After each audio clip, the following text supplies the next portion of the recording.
है। इंडिया जो है वो अपने गुरूर में है और यही इंडिया उसको गुरूर को जो है ना वो गुरूर इंडिया को ले डूबेगा। सारी दुनिया की 5वीं बड़ी इकोनॉमी है, चांद पे वो लोग पहुंच गए हैं, हर मुल्क के साथ उनकी ट्रेड चल रही है, हर बड़े से बड़ा इन्वेस्टर इंडिया के अंदर बैठा है, फिर इंडिया क्यों ना गुरूर करे। वो जो भी ट्रेंड चल रहा होता है उसमें बड़ी जल्दी कूद जाते हैं, ठीक है, और उसकी एक रीज़न है ना, वो उनको अपने आप पे बिलीव है पूरा। ठीक है, वो लोग यूनिटी है, उनके अंदर बड़ी तगड़ी यूनिटी है।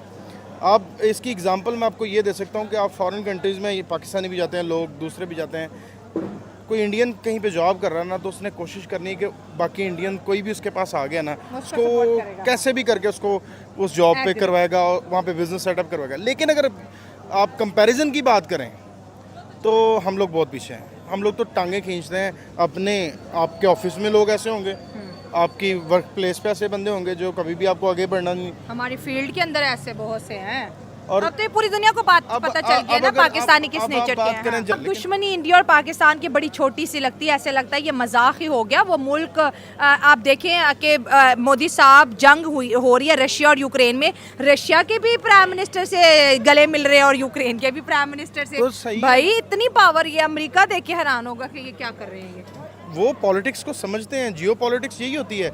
जब आप किसी के दुश्मन नहीं होते ना तो फिर आपको सबका दोस्त होना पड़ता है। हम फिर हाजिर हो गए हैं पाकिस्तानियों का रिएक्शन वीडियो लेकर।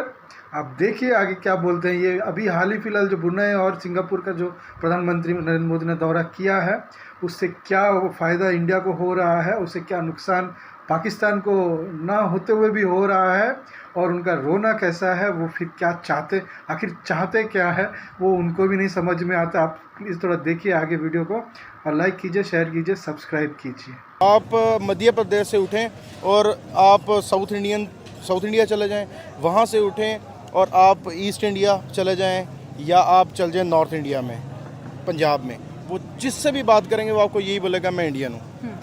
स्पेसिफिकली कुछ हैं लोग जो कहते हैं हम पंजाबी हैं पंजाब में, लेकिन जब भी बात होगी वो as a Indian. Nation first मतलब ठीक हो गया, सही। जब आप यूनिटी आपके अंदर होती है और आप यूनाइटेड होते हैं ना, तो फिर आपका एक एक बंदा जो काम कर रहा होता है ना, वो पूरे मुल्क के लिए काम कर रहा होता है।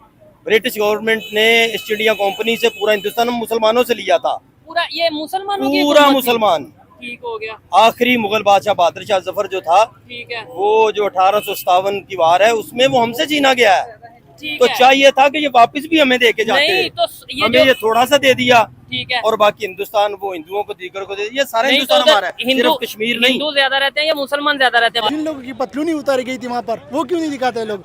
ये 93,000 जो आर्मी थे वहाँ पर जो पतलूनी उतारी गई थी, वो क्यों नहीं बताते ये लोग? ये सिर्फ पक्सडी में हमें ये बताते कि यार मुझे बरनामा नहीं, ये वो सियासतदानों की वजह से हुआ था। क्या ये जो 93,000 हुए थे, वो लोग जो, अच्छा ये बात है कि एक ये है कि जो बांग्लादेश से जो भी रिवॉल्यूशन, जो भी मूवमेंट स्टार्ट होती है वो हमेशा कामयाब होती है। आप जो बांग्लादेश की जो मूवमेंट है, जब पाकिस्तान आज़ादी की मूवमेंट थी, वो सबसे पहले कहाँ से स्टार्ट हुई थी? बांग्लादेश से स्टार्ट। हमारा तो हर पाकिस्तानी खुद भाग रहा है इधर से। बांग्लादेश तो कह रहा है पाकिस्तान से हथियार खरीदूंगा जंगी। किसके लिए खरीदेगा? हमारा असला ना लेना खुदा के वास्ते, ये हमारे पास नहीं चलता, और तुम कहाँ पे चलाओगे?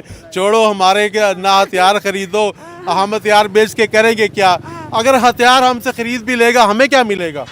पैसे नहीं, हमें तो नहीं मिलेंगे ना, जिन्होंने बनाए या जिन्होंने बेचने हैं उनको मिलेंगे। Protesting against the military, police, civilians are protesting against the Pakistan state just because we have no good relationship with Afghanistan as well as with India. तो जब तक आप डिप्लोमेसी भी बिलीव नहीं करेंगे, आप स्टेट को कभी अभी आगे नहीं ले जा सकते, क्योंकि diplomacy is the crucial factor to become a prosperous and to become a peaceful state. ये तो एकदम क्या बोलते हैं, सीने पे पत्थर रख के रो के अपने आंसू को रोक के तारीफ कर रहे हैं इंडिया की। क्यों? उसी से इनका भी रोज़ ही चलता है। और अगर ये तारीफ़ नहीं करेंगे, क्योंकि उसको जो उपाय भी कुछ करने को उपाय है भी नहीं, क्योंकि अभी इनका काम यही है कि भाई मोटिवेशन ले, इंस्पिरेशन ले इंडिया से, कैसे वो तरक्की कर रहा है, क्या कर रहा है। और अगर हाँ आके पाँव पे गिर जाए, तो अगर पाँव पे आके गिर जाए तो हो सकता है माफ़ी भी मिल जाए इनको, लेकिन ऐसा हो नहीं सकता। जय हिंद दोस्तों, वंदे मातरम।